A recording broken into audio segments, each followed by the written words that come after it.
Some clips don't need an intro. They just speak for themselves. But this one needs a moment. Welcome to Mental Groove. Today we're diving into a Kevin Samuels moment that's got layers, and I want to hear what you think too. So hit that like button, subscribe if you're new, and let's get into it. Hi, how are you? Good. Excuse my voice. I'm a football fan and I lost Sunday, but I'm here. How old are you? 34 as of yesterday. Cool. So what do you got for me on the topic? We're talking about All right, trustworthiness, or Q&A. do you have a question? Trustworthiness. I'll be on topic. So little backstory. Grew up poor. I do well for myself now. Didn't go to college. I'm an entrepreneur. No kids. 34. I think my weight is within a good range. So for me, trust stuff. I dated some people that were not necessarily truthful about being married or not, or their situations with that. I've gotten smarter in that field. But now what I run into are men who lie about maybe their financial status. Or what do you want? So definitely I would say high value man. And the reason for that. Do you want to be married? Yes. You want Yes. children? Yes. I mean, So I would say I could do. How I many could do kids? either or.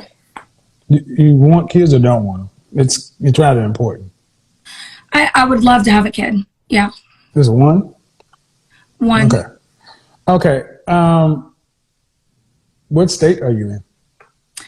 I've been in Baltimore a year and a half from Los Angeles and about to move to Atlanta next year.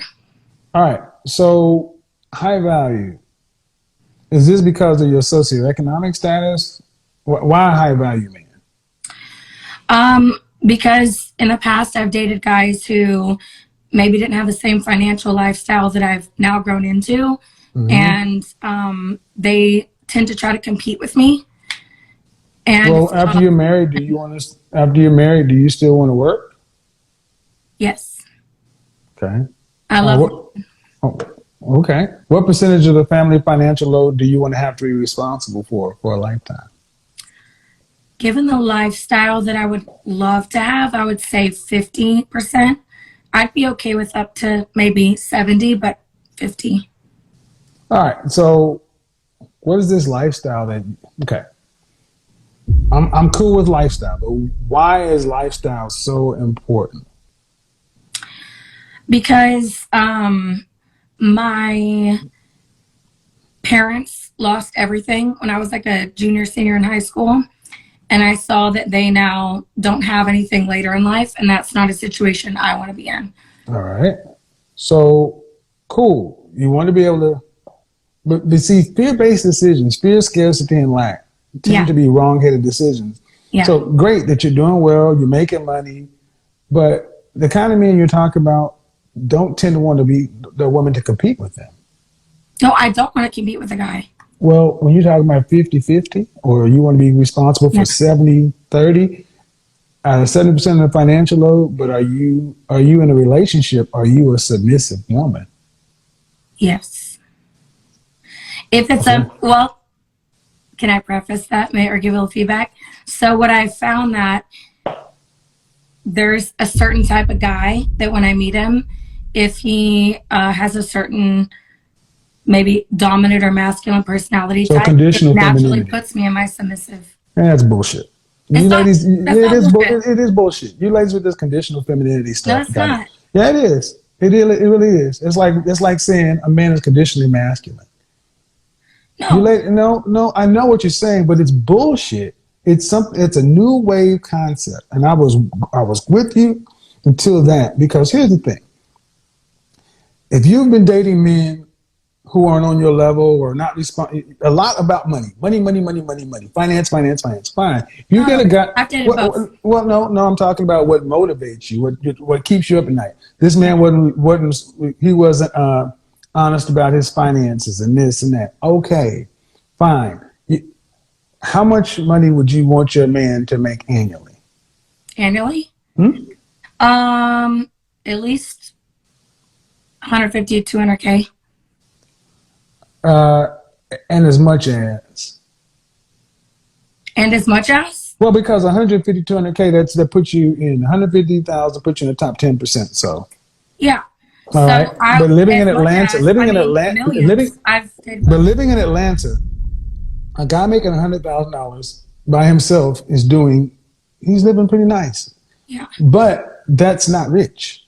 No. And that's not able to live high on a hog. But a man who's making 500,000, Yeah. he has different requirements. Yes. He's gonna want a woman who is there for him on Yes. his page. So you have your business. Your business is it an interior design? No, I own an advertising agency. Okay, all right. So your business. Okay, well, what Same will come? thing, whatever. What will come first, though?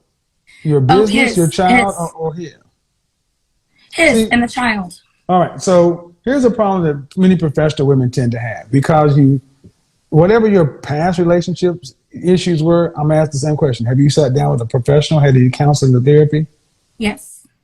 Um, Pat Allen is who I've done some counseling with. all right. And then when was your last relationship? About 6 months ago. 7 months. How long did that last? 6 months. The one prior to that was 4 years. And why didn't you guys go the distance? He was significantly younger and a Peter Pan. And I chose wrong in that situation. So And I how long left ago it. was that? I turned 30 when I left that. I just turned 34. So since then, I've had only very small relationships. All right. So you got to go back to your long relationship. You picked a younger guy, Yes, somebody that you could control. I know. Have you ever been in a relationship with somebody who could tell you to shut the fuck up? Yes. How long did it last? It lasted maybe 6 months. Okay. Understand, a high value man, you're going to live and shut the fuck up. I know that. You'll wake up and shut the fuck up. You go to sleep and shut the fuck up. You open the refrigerator and shut the fuck up. That's how it's going to be. Shut the fuck up. I Because, understand. and I'm saying this so people can understand, because high value men, it's okay to be a professional woman, intelligent, educated, and so forth, but you are an asset to him. Yes. So having a career in advertising, that could be beneficial to a guy.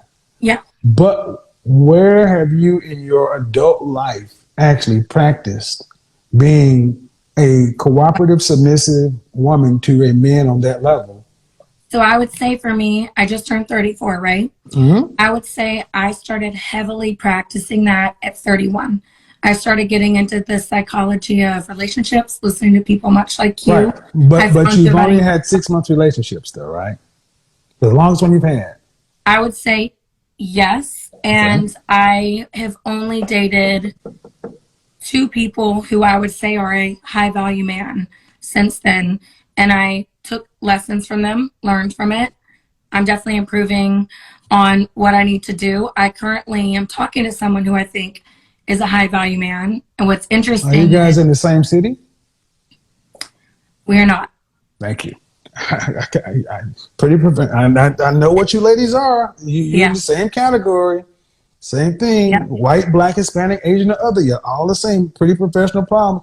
Look, at the end of the day, these long distance relationships where you keep yourself safe, I'm glad you got your therapy, but you're the kind of woman I'm going to be focusing on for the rest of the year. Because if you ladies don't learn how to trust and actually be vulnerable and actually go all in, you're going to miss your window. At 34, you've got about another 2 years. I know. 2 years.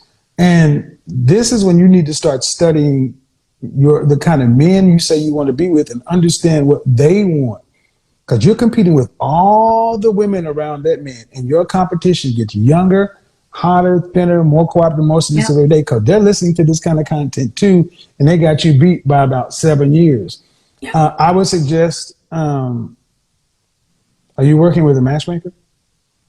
Yes, I have. Right. That's the last 2 matches I mentioned were through a matchmaker, and they were phenomenal matches. All right. Sure. Well, I mean, you're pretty much right down that target area, so you might as well pop. I promise. I'm trying. Well, I know that's the reason I'm going to be doing this, because there are a lot of women who fit your category, a lot of black women who fit your category, a lot of non-black women who fit your category, who The rest of this year, you might as well grab a bottle of wine, some Xanax, some popcorn, some tissue, because I'm gonna be talking about y'all.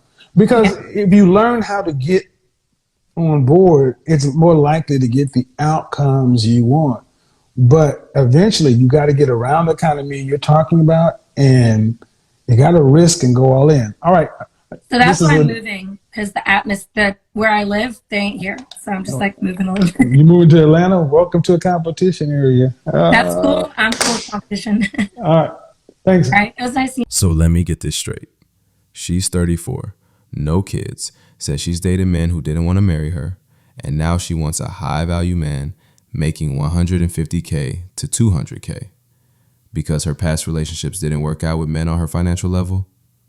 Oh, and here's the kicker. She only brings femininity if the man earns enough. That's not femininity. That's a transaction. This is what we call conditional softness. A woman saying, I'll be cooperative and pleasant only if he earns enough money. That's not a wife. That's a contractor with a pretty face. And here's the problem. High value men don't want to earn your femininity. They want a woman who already is that. At 34, with no kids, you think she'd understand time is ticking. But instead of self-reflection, she blames the men for competing with her financially. Let's translate that. She chose men who didn't meet her unrealistic expectations, and now she thinks a rich man is her solution. Nope. Your past doesn't justify entitlement. Men who make 152, 200K, they're rare. And they have options. Lots of them. Youthful, cooperative, peaceful, feminine options. And what you're offering is conditional submission at 34? High value men aren't looking to fight for your respect. They're looking for ease, peace, and legacy. And if you're still putting a price tag on your personality, you're not ready to be a wife. You're still a negotiator in heels. Here's the truth. Femininity isn't a reward. It's not something you switch on once a man signs a contract or hits your income bar. If you only act feminine when a man qualifies financially, then you were never feminine. You were strategic. You're not entitled to a six-figure man just because your past choices didn't work. You need to be what a man of that caliber actually wants. Otherwise, you'll keep dating down and blaming up.